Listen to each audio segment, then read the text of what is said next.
All right, yesterday afternoon, I was sitting around doing nothing but scratching myself in my office, and I decided that I needed help. So, when I need help, I ask the great GPT for all the answers, which it seems to recycle the same responses to everything I ask.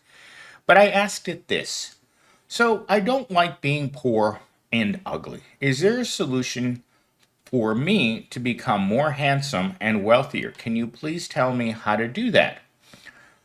ChatGPT's answer to this was improving both appearance and financial status involves a combination of practical steps and mindset shifts. Here are some approaches for both areas. So, this is where it's going to tell me how I become more handsome.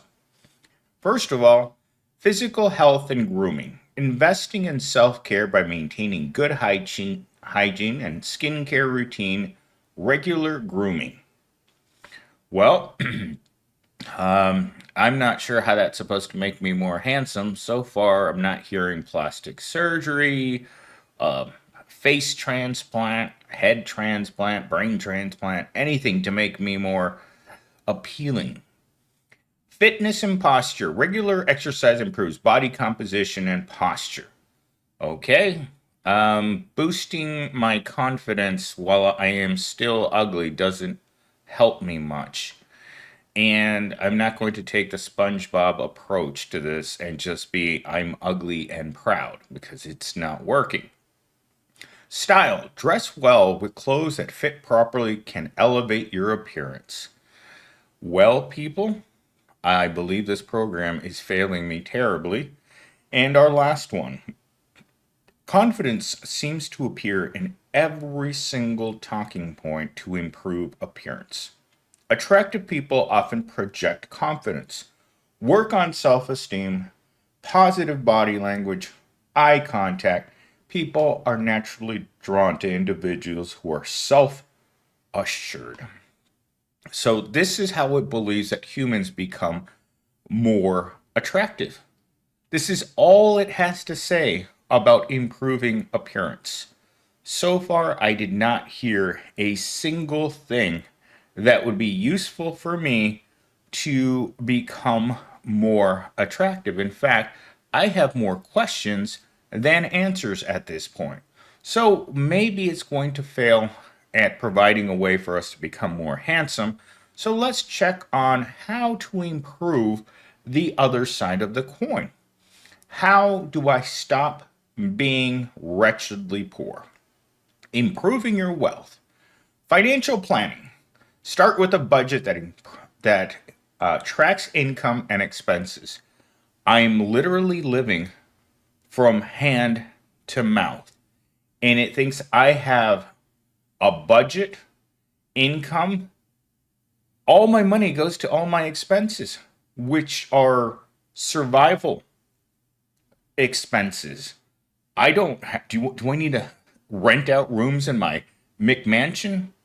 Do I need to ask my boss why my $800 every 2 week paycheck isn't going to provide me sufficient income to have a few wives and a few hundred children? Well, that doesn't seem to work because financial planning is for people who already have money, not people who are scraping by. Let's see, skill development. Upgrade your skills, especially in areas that are high paying or in demand. Well, folks, you guys have seen the Indeed ads for jobs. Is upgrading your skills really going to help you improve now? Now, let's say I did improve my skills. I look at the job description.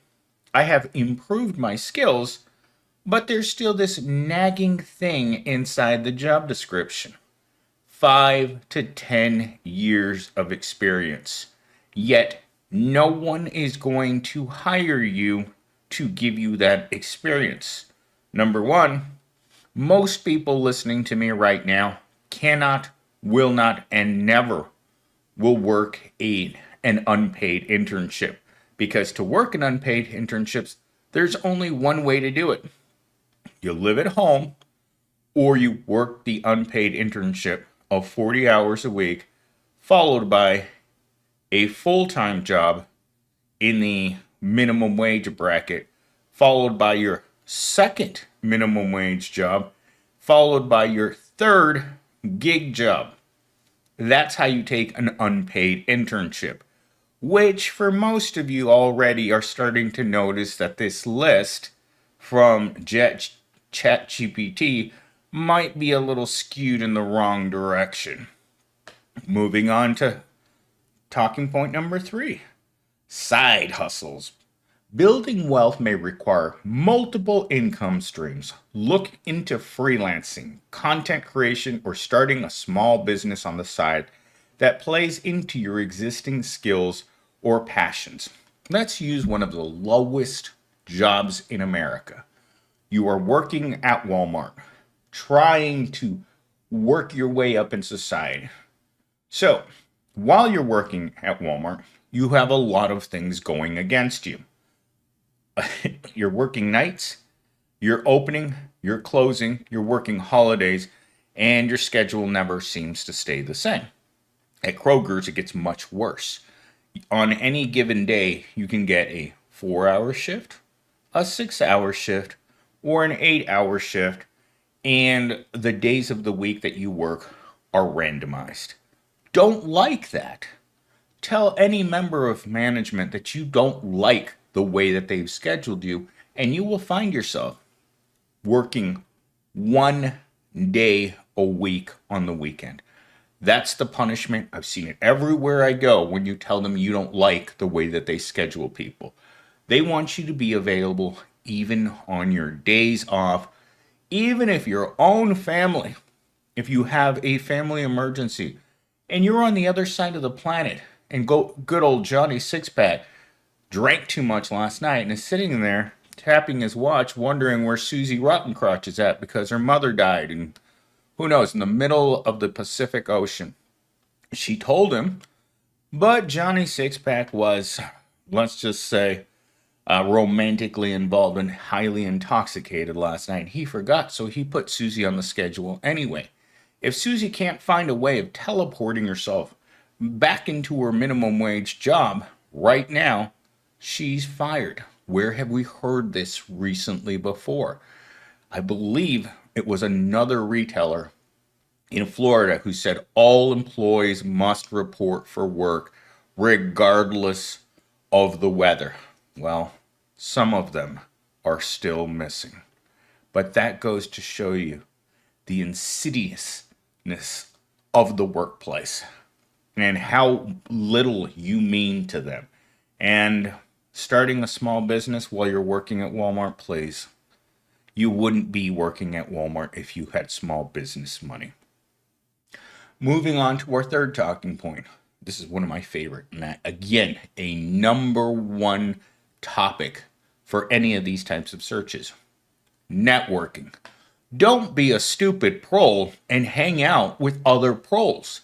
I've said this for 5-10 years on this channel. If you're hanging out with poor people, you're hanging out with the wrong people. Unfortunately, the proletariat doesn't really get out to meet the famous and rich. So, surrounding yourself with people who inspire growth, open doors for opportunities. Professional networking can lead to new jobs, partnerships, or investment opportunities. The proletariat, that door's locked. And it's electrified. And there's also a dog behind that door that's trained to rip your nuts right off of your body the second it sees you. It's like those Resident Evil dogs, which, oh my god, I was trying to watch Resident Evil last night. All the cuts in the fight scenes, it was making me dizzy. I had to turn it off. Anyhow, that's the dog that's waiting for you after you open that door to opportunity through networking. Don't go there if you value your boys. My final bullet point here is long-term mindset. Building wealth is a slow process. Stay consistent, avoid get-rich-quick schemes, and focus on steady progress over time. Let's say you're me. You don't have that opportunity. Remember, 1 in 6 Americans doesn't know what they're going to eat next. The rest of us, our paycheck is gone before we even get it. because we got to pay for the basics. We've all been in survival mode for so long that we've convinced ourselves that this is normal. The normies are starting to feel that it's not normal because they have less and less. The quality of life is less and less. Your overall quality right now is so dog crap that I was telling my friend Haley the other day that she's going to get to the point where they're going to have just one can of dog food for the both of them every night when she gets home from work, and they're going to have to share it because that's it. That's what food is going to come down to in America. Is your pet's going to get a little bit, you're going to get a little bit, and you are both going to be miserable in the doghouse.